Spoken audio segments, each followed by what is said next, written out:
오늘 말씀은 골로새서 4장 2절에서 6절 말씀을 우리가 보겠습니다. 골로새서 4장 2절에서 6절 말씀을 다같이 한 목소리로 오늘 말씀을 읽도록 하겠습니다.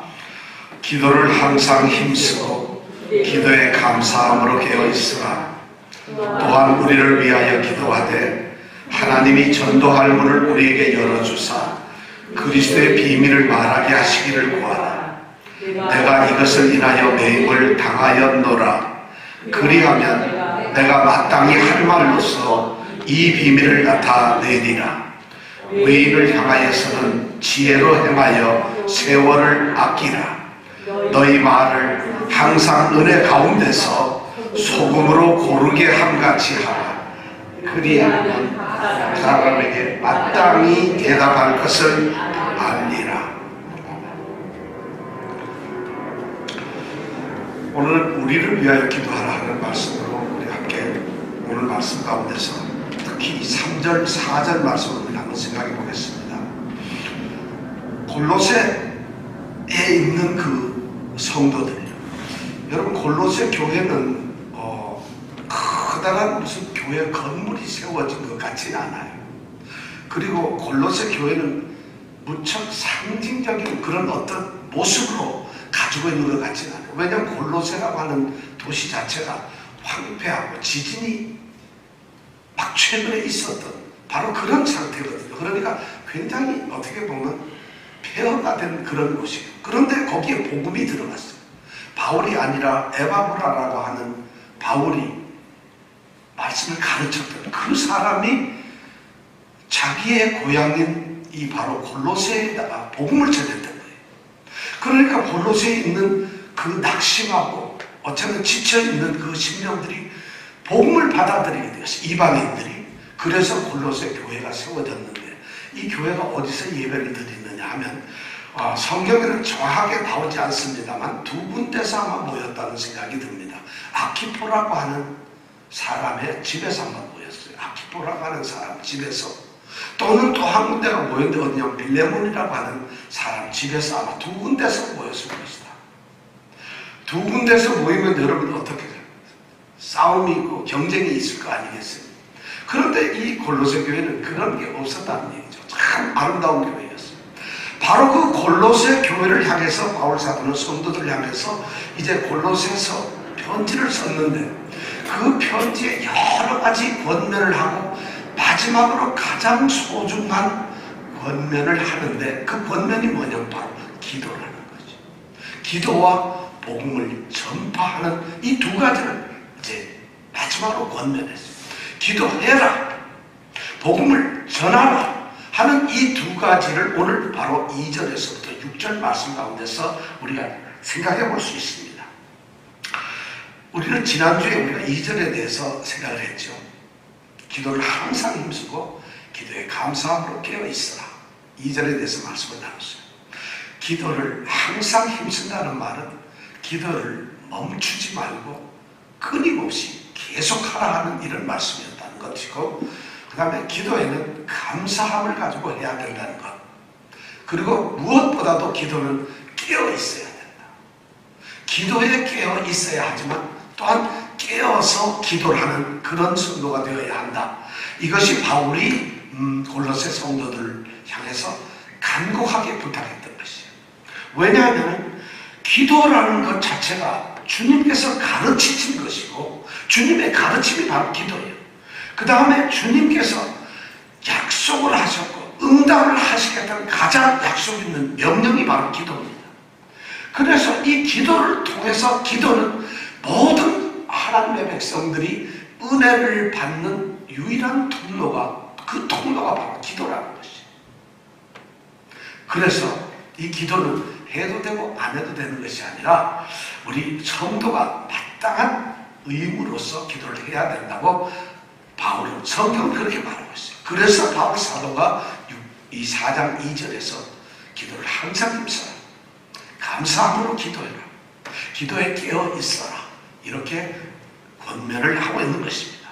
실제로 초대 교회를 보면은 우리가 교회의 모습을 알 수 있는 것이 사도행전인데, 사도행전은 1장서부터 시작되는데 그 1장서부터 마지막 28장까지 나오는 전부 다가 뭐냐면 성령의 역사와 기도의 능력입니다. 전부 다가 그렇습니다. 그 두 가지가 초대교회를 세웠고 초대교회에서 역사하는 능력이었어요.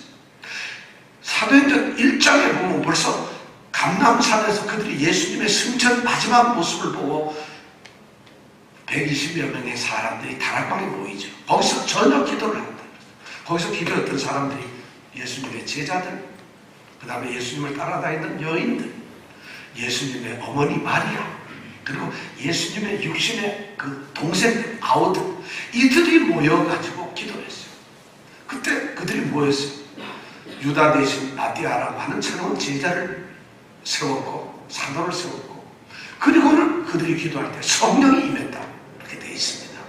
사도행전 2장부터 성령이 임해가지고 그때부터 성령과 기도의 이 양날개가 교회를 지탱하는 것으로 나타납니다. 교회의 모습이 저희가 사도의 가르침을 받아 서로 교제하며 떡을 떼며 기도하기를 전혀 힘쓰는 것이었습니다. 베드로와 요한은 제9시라고 하는 정식 기도 시간에 성전을 다녔어요. 사내들인의 베드로와 요한이 갇혔다가 풀려났을 때 그들을 환영한 초대교회 성도들이 기도를 마치니까 땅이 진동을 했다고 그랬어요. 땅이 진동하는 놀라운 기도의 역사가 있었어요. 초대교회는 하여튼 그런 기도의 교회였습니다. 바로 그러한 기도의 생생한 역사를 체험하고 있는, 그것이 교회의 성도의 유일한 살아있는 모습이라는 것을 아는 이 사도 바울이 당연히 초대교회의 하나인 이 골로새 교회를 향해서, 그 성도들을 향해서 기도하는 성도, 기도하는 교회가 되기를 바랐다는 것은 너무 당연합니다. 그런데 이제 골로새 성도들을, 교회를 향해서 기도를 하라고 말한 그 바울 사도가 이제부터 너희의 기도는 또한 너희들 자신만을 위한 기도가 아니라 다른 사람들을 위해서 기도해야 한다는 것을 지금 말하고 있습니다. 그러면서 바울 사도가 오늘 3절에 보니까 또한 우리를 위하여 기도하라, 이렇게 말씀하고 있습니다. 우리를 위하여 기도하라.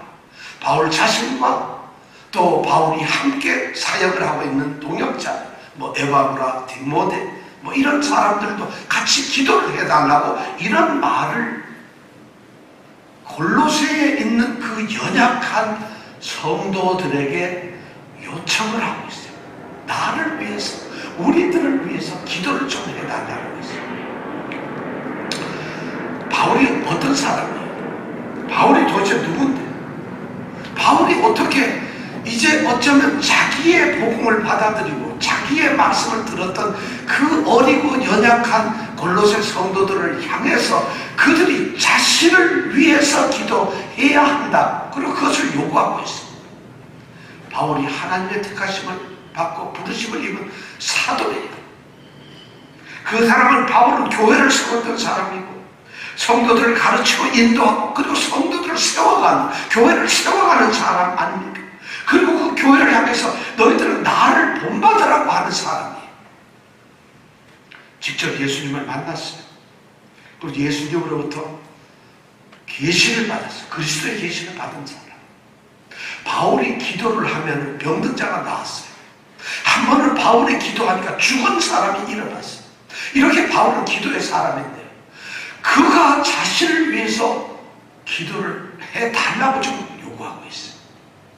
바울이 골로새 성도나 교회를 위해서 기도하는 것은 너무 당연할지 몰라요. 실제로 골로새서를 보면 1장 3절에서 우리가 항상 너희를 위하여 기도한다고 말하고 있어요. 1장 9절에 보면은 우리가 너희를 위하여 기도하기를 그치지 않고 구한다. 절대 너희를 위한 기도를 그치지 않는다고 바울 사도는 쓰고 있어요. 그런데 그 바울 사도가 골로새 성도들, 골로새 교회를 향해서 나를 위해서, 우리를 위해서 기도를 해달라고 이렇게 간절하게 요청을 해요. 명령을 하는 것이 아니라 여기에 권면을 하고 요구를 하고 있어요. 이것을 우리는 요즘 말로 해서 무슨 기도라 그러죠? 이걸 중보기도라고 그래요. 사실은 중보라는 말은 하나님과 우리 사이에서 중보이신 주님이 하나님께 우리를 대신해서 드리는 그 기도, 대신해서 하는 것을 중보라고 그러는데, 뭐 우리가 중보라는 말 외에 뭐 다른 마땅한 말이 없어요. 중개 기도, 그러니까 무슨 부동산 같기도 하고 부동산 업자 같기도 하고, 그래서 편의상 중보라는 말씀을 씁니다. 바울은 골로새 교회뿐만 아니라 실제로 보면 초대 교회의 여러 교회들마다 이렇게 중보 기도를 하라고 권면을 했어요. 고린도 후서 1장 11절에 보면 너희도 우리를 간구함으로써 도와라, 이렇게 말하고 있어요. 너희들 많은 사람들이 우리를 위하여 기도함으로써 우리에게 은혜가 넘치게, 은사가 넘치게 될 거고, 그 은사를 통해서 많은 사람들에게 복음이 전해지면은 그 많은 사람들이 우리를 위해서 감사하게 될 것이다. 고린도후서 1장 11절에 그렇게 되어 있어요. 너희들의 기도가 우리에게 은혜가 된다는 것이죠. 우리가 하나님께서 주시는 은혜를 받게 되는 통로가 바로 여러분들 고린도 교회의 기도라고 이렇게 말합니다. 또 디모데전서 2장 1절 2절에 보면 디모데 보고 그 디모데가 사역하고 있는 교회를 향해서 모든 사람을 위해서 간구, 기도, 도고를 감사를 통해서 하라고 이렇게 말하고 있어요. 모든 사람을 위해서 기도를 하라고 말하고 있습니다. 왜냐하면 그러면서 결론을 내는 게 모든 사람을 위해서 기도하는 것이 하나님 앞에는 가장 선하고 하나님이 받으실 만한 것이라고 이렇게 디모데후서 2장 3절에 그렇게 말하고 있어요. 또 야고보서 5장 16절에는 이 중보기도의 위대성을 또한 우리에게 말해주고 있습니다. 너희가 너희 죄를 서로 고하고, 우리 죄를 내가 다른 사람에게 고하고, 다른 사람이 자기의 죄를 나한테 고하고, 이러면 이거 중보기도 굉장히 힘들어지네요. 너희가 너희 죄를 서로 고하고, 그리고 병자를 위해서 서로 기도해라. 왜 그렇게 병자를 위해서 기도하고 서로의 죄 잘못을 위해서 기도하고 서로의 영혼을 위해서 기도하라 하느냐면, 그 다음에 멋있는 말이에요. 의인들이 기도하는 그 간구는 능력이 역사한다는 것이죠. 의인의 간구는 역사하는 힘이 많으리라 하고 바울 사도가 분명했습니다. 바로 중보기도, 이 성도들이 서로를 위해서 하는 이 중보기도는 하나님의 위대한 역사가 일어나는 기도라는 것이죠. 하나님이 가장 기뻐하시면서 하나님께서 거기에서 큰 기름을 부어주시고 역사하고 능력을 내려주시는 기도가 바로 중보의 기도예요. 서로 기도하는 거예요. 그러니까 중보기도 안 할 수가 없죠. 바울은 지금 바로 그 중보기도를 요구하고 있어요. 너희들이 왜 중보기도를 해야 되는지 알아? 바울은 주님께서 중보기도를 하셨고 가르쳤다는 것을 알고 있습니다. 주님께서는 누가복음 22장에 보면 잡히시던 그날 마지막 밤에 베드로를 위해서 기도합니다. 베드로가 시험에 떨어지지 않도록, 믿음이 떨어져서 시험에 빠지지 않도록 기도를 합니다. 그렇게 기도하면 베드로를 졸고 있었죠. 왜 졸아? 그랬더니 저는 주님을 절대 떠나지 않습니다. 저는 목숨을 걸어서 주님을 버리지 않겠습니다. 그때 주님이 하시는 말씀이 유명한 말이에요. 다 울기 전에 3번 내가 나를 부인할 거다. 바로 그 말씀을 하기 전에 그런 베드로의 그 믿음이 떨어지는 모습을 주님께서는 보시면서 그 베드로를 위해서 중보기도를 하셨어요. 요한복음 17장 보면은 예수님께서 그 마지막 밤에 예수님이 하신 기도가 바로 요한복음 17장. 우리가 이것을 예수님의 대제사장으로서의 기도라고 이렇게 말을 합니다. 거기에 보면 모든 성도들, 제자들, 그리고 바로 오늘날 하나님의 역사가 끝나는 그날까지의 모든 성도를 위해서 우리 주님은 대신 기도를 하셨어요. 그렇게 기도를 하시고 주님은 하늘에 올라가셔가지고 로마서 8장 34절에 보면 하나님 우편에 앉아서 우리를 위하여 친히 간구하고 계신다고 말씀을 하고 있어요. 주님은 지금도 우리를 위해서 중보기도를 하고 계신다는 것이죠. 주님이 그런 기도를 하고 계세요. 주님뿐만 아니라 성령님도 그래요. 로마서 8장 26절에 보면은 성령께서도 말이죠, 우리를 위해서, 우리의 연약함 때문에 우리를 위해서 간구하시는데, 왜냐하면 우리가 뭘 기도해야 될지 모르니까 성령께서 그 모르는 안타까움 때문에 아주 탄식하는, 정말 성령께서는 말할 수 없는 탄식을 가지고 우리 성도를 위해서 친히 간구하신다고 이렇게 성경을 기록하고 있습니다. 바로 주님께서 하시고 성령께서 하시고 모든 사실 성도들이 하는 이 중보기도는 주님의 명령이고 성령의 명령입니다. 그렇기 때문에 우리는 이 중보기도를 해야 합니다. 중보기도를 통해서 우리는 많은 것을 알게 돼요. 가장 위대한 것은 뭐냐면 공동체 안에서 우리 모든 형제 자매들이 서로 지체가 되었는데 우리 지체가 하나라고 하는 의식을 가질 수 있는 가장 빠르고 확실한 길이 뭐냐면 중보기도입니다. 중보기도를 통해서 우리는 서로가 일체감을 갖는 한 몸 한 지체라는 것을 우리는 드디어 알게 됩니다. 중보기도가 갖는 가장 위대한 점이 그거예요. 중보기도는 가장 고귀한 영적 교제가 바로 중보기도예요.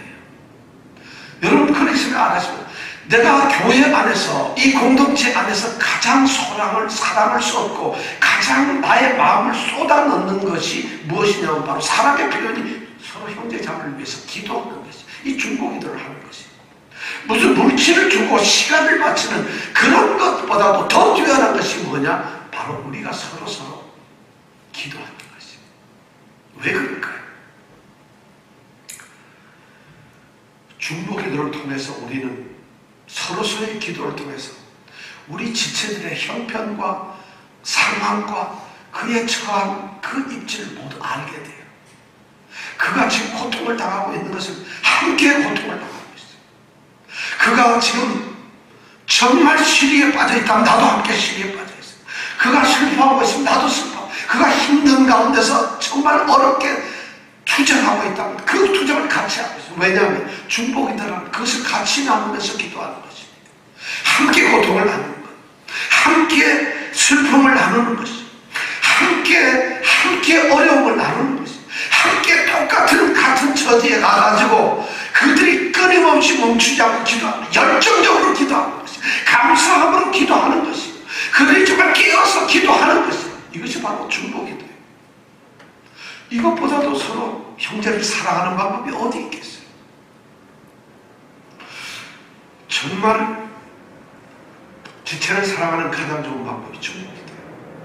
그래서 우리 교회가 기도를 항상 힘쓰고 기도에 감사함으로 깨어 있어야 되지만 또한 서로를 위해서 기도하는, 중보하는 교회가 되기를 원합니다. 그런 교회의 모습으로 세워지기를 원합니다. 여러분, 형제자매를 사랑하십니까? 그를 위해서 기도하십시오. 여러분, 그것이 가장 사랑의 가장 아름다운 표현이 바로 그렇다는 것입니다. 자, 그렇다면 어떻게 중보기도를 해야 할까? 오늘 말씀해 보니까 아주 단순해요. 우리를 위하여 기도하라. 또한 우리를 위하여 기도하라. 우리를 위하여 기도하라는 것이죠. 우리라는 것은 바울 사도를 포함한 바울의 동역자들일 거예요, 아마. 그렇다면 그리스도 안에서 한 지체가 된 사람들, 그들을 위해서, 여기서 위해서라는 말은 모든 것이라는 말을 가지고 있어요. 헬라어에 보면 말이죠, 이 위하여, 뭐를 위해서라는 단어가 전치사가 두 개가 있어요. 하나는 에이스라고 하는 전치사가 있어요. 이 에이스라고 하는 전치사는 뭐냐면 에이스 헤몬, 그러면 우리를 위하여 이런 말인데, 에이스라는 단어를 쓰게 되면 어떻게 되느냐 하면 단지 그 사람만을 위해서, 그 사람, 기도의 대상인 그 사람만을 위해서 기도하라는 이런 의미가 돼요. 그런 위하여라는 말. 그런데 에이스라는 위하여 그 단어를 쓰지 않고 페리라고 하는 단어가 있어요. 이 말도 똑같이 위하여예요. 페리 헤몬. 오늘 성경에 있는 말씀에는 우리를 위하여라는 말이 페리라고 하는 이 전치사를 쓰고 있어요. 근데 이 페리라고 하는 전치사는 기도의 대상이 되는 그 사람 자체뿐만 아니라 그걸 넘어서서 그 사람이 현재 처해 있는 상황, 그 사람이 가지고 있는 입장, 그리고 그 사람을 둘러싼 모든 환경들, 그 그 사람과 관련된 모든 것들을 위하여 기도하라 할 때 페리라는 단어를 쓰고 있어요. 그런데 바로 우리를 위하여라는 이 우리를 위하여 중보 기도를 말할 때 바울 사도는 이 페리라는 단어를 쓰고 있습니다. 바울 자신을 위해서 나의 모든 것을 위해서 기도해 달라는 이런 말씀을 쓰고 있다는 것이.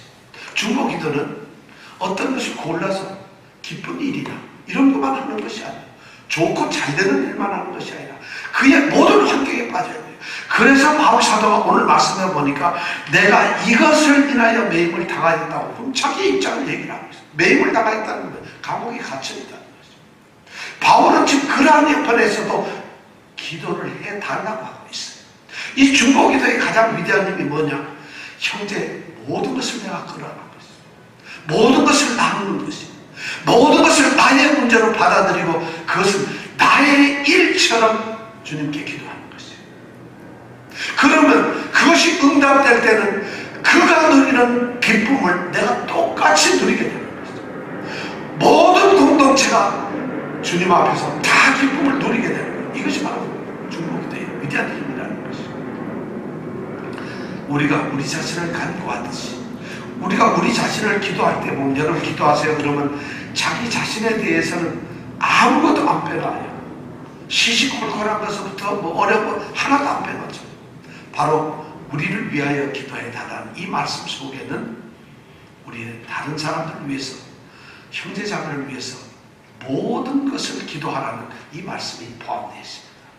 그 다음에 이 모든 것을 기도해야 되는데 이 중보기도를 또 어떻게 하느냐? 동시에 서로 함께 기도를 해야 합니다. 우리 이 한글 성경에는 또한 우리를 위하여 기도하라 이렇게만 번역이 되어 있어요. 그런데 헬라어 원문에 보면은 중요한 단어가 하나 하마라고 하는 단어가 들어가 있어요. 그런데 이 하마라는 이 단어를 번역을 안 해놨어요. 하마라고 하는 단어는 무슨 말이냐 하면은 동시에 함께 서로 이런 말이에요. 우리를 위하여 서로 동시에 내가 너희를 기도하니까 너희들도 나를 위해서 동시에 우리 함께 기도하자 하는 함께 서로 동시에 이런 단어인 하마라는 단어가 여기 있어요. 중보 기도는 말이죠. 동시에 다 같이 하는 거죠. 서로가 기도 함께 하는 것이에요. 누가 일방적으로 어떤 사람을 위해서 기도를 하는 것이 중보 기도를 하는 것이 아닙니다.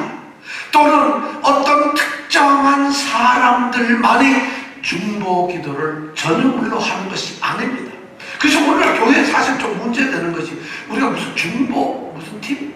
무슨 이제 중보 기도팀 이걸 만들어가지고 무슨 특정한 사람을 위해서 특정한 일을 위해서 특정한 시간에 모여서 중보팀 우리 교회는 중보 기도팀이요 20개 기도팀이 있어요. 이런 걸 잘하네요. 지금 중보 기도는 그런 말이 있을 수가 없어요. 우리가 모두가 중보 기도자들이에요. 왜냐하면 기도를 항상 힘쓰고 기도에 감사하며 깨어있으라고 되어 있잖아요. 우리를 위하여 기도를 하는데 하마라고 하는 이 단어가 있어요. 동시에 모두가 다 기도를 해야 되는 거죠. 중보 기도는요 예외가 없어요. 여러분 어떤 분은 그런 얘기를 해요. 난 그분 기도하려 했는데 그분에 대해서 잘 몰라요. 그분을 모른다는 건 남이라는 얘기예요.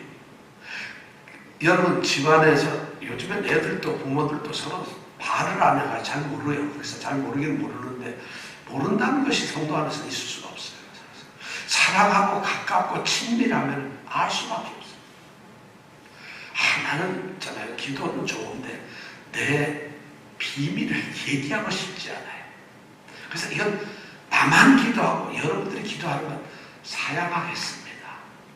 뭐 이런 것이 요즘 이것이 기도의 참된 의미, 중보 기도를 왜 해야 되는가를 모르는 오늘의 가장 비극적인 현실이 그렇다는 것입니다. 주님의 말씀이 우리의 얄팍한 이 사람의 생각과 우리의 마음가짐 때문에 중보 기도가 훼손되고 있어요. 이건 중보 기도가 아니에요. 그래도 현실이 어쩔 수 없잖아요. 그것이 주님 앞에 안타까운 거예요. 저는 그거를 위해서 중보 기도를 합니다. 주님, 우리가 모든 것을 나누게 해주세요. 우리가 주님을 아니까 주님이 우리를 알잖아요. 주님께서 너희를 알고 우리는 또 주님을 알잖아요. 그렇다면 우리가 주님을 안다는 것이, 여러분 안다는 것이 뭐죠? 성경에서 안다는 것은 부부와 같은 밀접함이에요. 모르는 것이 없다는 것이에요. 중보기도는 바로 그런 것을 말하고 있어요. 함께 서로 동시에 기도하는 것이에요. 우리의 중보기도가 바로 여기에까지, 이 수준에 이르기를 원합니다. 이렇게 중보기도를 우리를 위하여 기도하라고 바울사도는 말하고 있어요. 그럼 도대체 바울사도는 무슨 것을 기도하기를 원했을까요? 우리는 그것이 굉장히 궁금한데, 오늘 말씀에 보니까 바울은 자신을 위해서 기도해야 될 기도 제목을 이제 골로새 성도들에게 말을 하고 있습니다. 첫 번째가 뭐냐 하면은, 오늘 말씀해 보니까 3절에 보니까 하나님이 전도할 문을 우리에게 열어주시도록 기도해달라는 것이죠.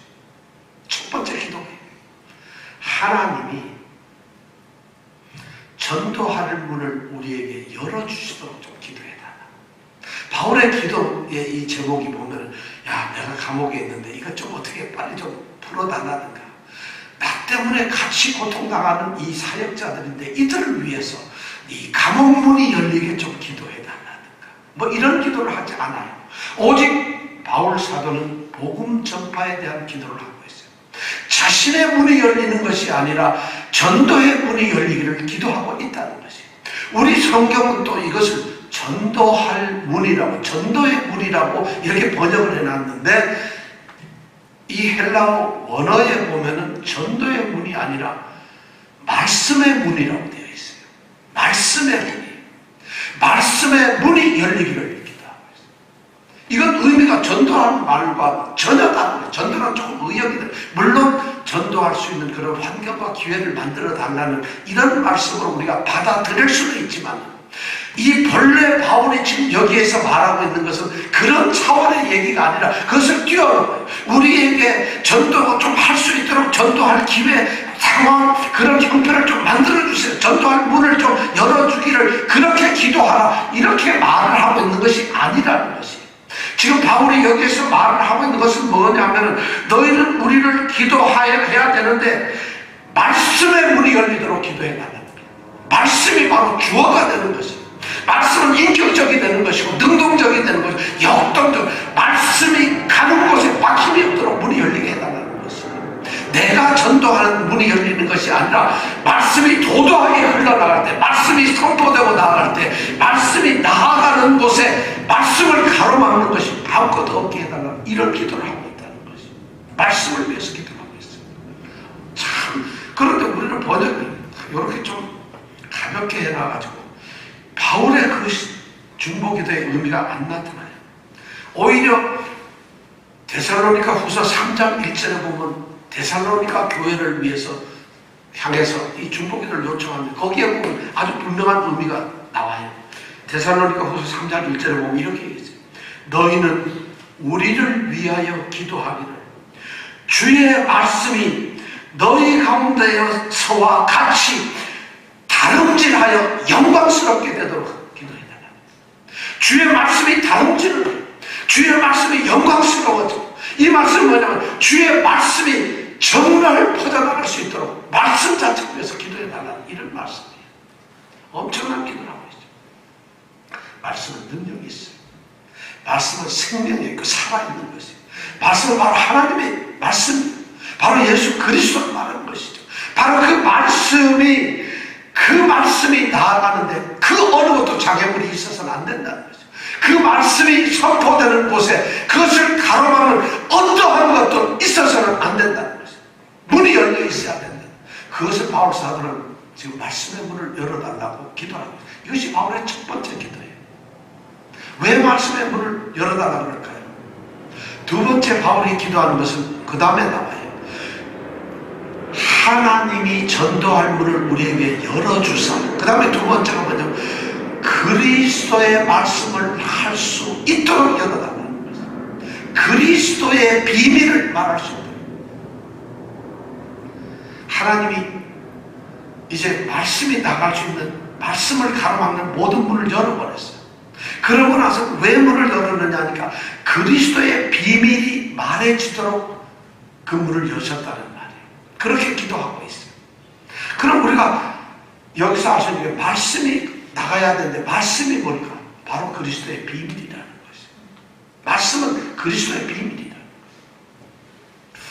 우리가 성경에 보면 비밀이라는 말씀이 많이 나와요. 특히 바울 사도는 이 헬라어로 미스테리온이라고 하는 이 비밀이라는 단어를 너무 좋아해요. 비밀이라는 이런 겁니다. 하나님이, 바울이 왜 비밀을 좋아하느냐 하면은 바울은 예수님을 만나고 예수님으로부터 복음을 계시를 받았어요. 그때 그가 깨달았다는 것은 뭐냐면 과거에는 하나님이 자기 백성에게, 이스라엘 백성들에게 이건 분명하게 알리지는 않았어요. 그런 복음의 메시지, 이방을 향한 메시지, 온 세상이 그리스도 예수를 위해서 복음을, 구원을 받게 된다는 이 구원 사역의 메시지가 유대인들에게, 선택된 구약의 이 이스라엘 백성들에게, 자기 백성들에게는 닫혀 있었어요. 알려지지 않았어요. 비밀로 감춰져 있었다는 거예요. 그런데 이제는 그리스도 안에서 그 계시된 구원의 복음이, 그 메시지가 이제는 알려졌다는 거죠. 그래서 바울 사도는 그리스도를 통한, 그리스도로 말미암은 그 메시지를 비밀이라고 했어요. 과거에는 비밀이에요. 그래서 바울 사도는 골로새서 우리 1장 26절에 보면 이 비밀은 만세와 만대로부터 옹으로 감추었던 것인데 이제는 그의 성도들에게 나타났다고 이렇게 말을 하고 있어요. 그것이 비밀이었는데 자신의 복음 사역을 통해서, 하나님의 택하신 복음 사역자들을 통해서 이 비밀이 이제는 그의 성도들에게, 택하신 거룩한 무리들에게 나타났다는 것이에요. 비밀이. 그래서 이 비밀을 그렇게 얘기를 하고 있어요. 그런데 우리가 궁금한 것은 도대체 그 그리스도의 비밀이 도대체 뭘까요? 이것이 단순한 구원받는다는 구원 역사의 메시지일까요? 많은 사람들은 그리스도의 비밀을 갖다가 그리스도가 선포한 비밀, 또는 그리스도 그분의 어떤 관한 그런 비밀 이야기들, 뭐 이런 것을 얘기를 하고, 그런 것이 그리스도의 비밀이라고 이야기를 하는 분들이 있어요. 여기서 그것이 아니에요. 비밀은 곧 그리스도예요. 그리스도 자신이 비밀이다. 그리스도의 비밀은 그리스도라는 그분 자신 비밀이다. 그리스도가 비밀이다. 그걸 우리가 어떻게 알 수 있느냐? 1장 27절에서, 골로새서 1장 27절에서 바울 사도가 그렇게 얘기를 하시죠. 이 비밀은 너희 안에 계신 그리스도시다. 그는 영광의 소망이다. 영광의 소망. 이 비밀이 바로 그리스도 자신이라고. 너희들 안에 감추어진, 너희들이 받아들인 것은 그리스도에 대한, 그리스도에 관한, 그리스도가 선포한 뭐 이런 것이 아니라 그리스도 자신이 너희 안에 감춰진 비밀이라고 이렇게 말을 하고 있어요. 그렇다면 하나님께서는 말씀의 문을 여셨어요. 그리고 말씀의 문을 여시고는 그리스도의 비밀, 그리스도 자신이 선포되기를 원하십니다. 지금 바울 사도는 그것을 위해서 기도를 하고 있다는 것이에요. 복음의 가장 위대한 가치는 그리스도에 대한 것이 아니라, 그리스도가 우리에게 뭘 준다가 아니라 그리스도 그분 자신, 예수 그리스도를 주고 예수 그리스도 그분이 바로 비밀이라는 것이죠. 그것이 바로 복음의 핵심이고 전부 다라는 것이죠. 지금 바울은 그것을 위해서 말씀의 문이 열리고 말씀의 자신이신 바로 그리스도가 알려질 수 있게 해달라고 너희들이 기도를 해라, 이 말을 지금 하고 있다는 것이죠. 그리고 세 번째, 바울은 또 다시 계속해서 기도합니다. 자신은 그것 때문에 갇혀져 있습니다. 4절에 보면 그리하게 된다면, 너희들이 그렇게 기도를 해서 그렇게 기도를 하게 된다면, 그래서 그 기도가 만약 응답이 된다면 하나님이 말씀의 문을 여시고 그리스도가 선포되도록 그렇게 하신다면, 그 다음에 4절이 그리하면 내가 복음의 사역자로서, 복음을 전파하는 사도로서 부름을 받은 내가 마땅히 할 말로서 이 비밀을 나타내리라. 바로 내 자신을 통해서 이 비밀이 나타나도록 기도해달라는 거예요. 자신이 이 그리스도를 전파할 수 있도록 그렇게 좀 기도를 해달라는 거죠. 여기에는 바울 사도의 위대한 자기 신앙 고백이 있어요. 자기 사역에 대한, 자기 정체성에 대한 분명한 고백이 있습니다. 자기는 복음 때문에 하나님의 부르심을 받았다는 소명의식이 있습니다. 자기는 복음, 그리스도 한 번 그분 때문에 예수 그리스도의 종으로 부름을 받은 자라는 것을, 이런 것을 인식하고 있습니다. 그러니까 본인은 예수 그리스도를 위해서 예수 그리스도를 전해야 된다는 그런 사명, 소명이 그에게는 있다는 말씀이에요. 그래서 그는 예수 그리스도를 전하고 싶어요. 그래서 그가 여기서 말해요. 내가 마땅히 할 말, 뭐가 있어요? 바울 사도가 마땅히 할 말이라는 게 뭐가 있어요? 그가 마땅히 할 말은 예수님밖에 없어요. 그리스도밖에 없어요. 자기가 그리스도를 전하게 해달라는 거죠. 내가 이렇게 하나님이 말씀의 문을 열고 그리스도가 선포되게 되는데 그 과정에서 내가 사용된다면 그리스도가 아닌 다른 것을 다 버려버리게 하고 그리스도가 아닌 것을 전하는 것이 아니라 그리스도 그분만을 전하겠다. 이것이 바울 사도가 지금 이 중보기도에 요구하는 것이에요. 바울 사도는 바로 그러한 간절한 심정을 고린도전서 2장 1절에서부터 5절에 이미 그가 기록을 하고 있어요. 내가 하나님의 증거를 전하기 위해서 너에게 나아갈 때 하나님의 증거, 바로 이 하나님의 증거 예수 그리스도 복음을 증거하기로 나아갈 때 그가 간절히 원했던 것은 이 세상의 인간들이 가지고 있는 아름답게 꾸며낸 말이나 인간의 어떤 지식으로서 나오는 그런 지혜가 아니라 오직 예수 그리스도와 그의 십자가에 못 박힌 것, 그것만은 자신이 알고 그것만을 전하겠다고 바울 사도는 고린도전서 2장 1절 2절에 그렇게 선을 하고 있어요. 그렇게 함으로써 자기의 복음 전파되는 것, 자기가 복음을 전파하는 것이 어떤 사람들의 지혜로운 건면하는 그런 좋은 말이 아니라, 그런 의미가 아니라 오직 성령의 임재하심과 성령의 능력으로 되게 하기를 원한다고 그는 그렇게 고린도전서 2장 3절에서 그렇게 말하고 있어요. 그렇게 해서 결국엔 어떻게 되냐, 그렇게 전파된 복음 그리스도가 만약 전파됐을 때 그리스도를 받아들인 자들, 복음을 받아들인 자들의 그들의 믿음이 어디에 서 있게 될 것이냐. 5절에 보면 사람의 지혜로운 말 속에 그들의 믿음이 서 있는 것이 아니라 하나님의 능력, 바로 복음이 하나님의 능력인데 그들의 믿음이 하나님의 능력에 세워지고 능력이 있게 되기를 원한다는 것이 바울 사도가 고린도전서에서 고백하는 말이에요. 그의 이런 사명감이 있어요. 그리스도를 전하는 것이 이렇게 중요해요. 이것이 중보기도와 연결돼요. 바로 그러한 온전한 사명, 그리스도가 선포되는 것을 위해서 너희들이 기도를 해야 된다. 얼마나 이 중보기도의 수준이 다른지 몰라요. 고린도 후서 2장 17절에 보면은 바울 사도가 매우 아주 결연한 그런 말씀을 합니다. 바울 사도는 고린도 후서 2장 17절에서 이렇게 말을 합니다. 우리는 수도한 사람과 같이, 수다한 사람이라 수많은 사람이라, 거의 많은 모든 사람들이란 말이에요. 우리는 수다한 사람과 같이 하나님의 말씀을 혼잡하게 하지 아니하고, 하나님의 말씀을 혼잡하게 하지 아니하고, 혼잡하게라는 말은 무슨 말이냐면 포도주에다가 물을 탔다는 거죠. 물탄 포도주를 만들었다. 하나님의 말씀을 말씀대로 아니라 포도주에 물을 타는 비양심적이고 잘못된 것처럼 하나님의 말씀에 가짜를 섞었다.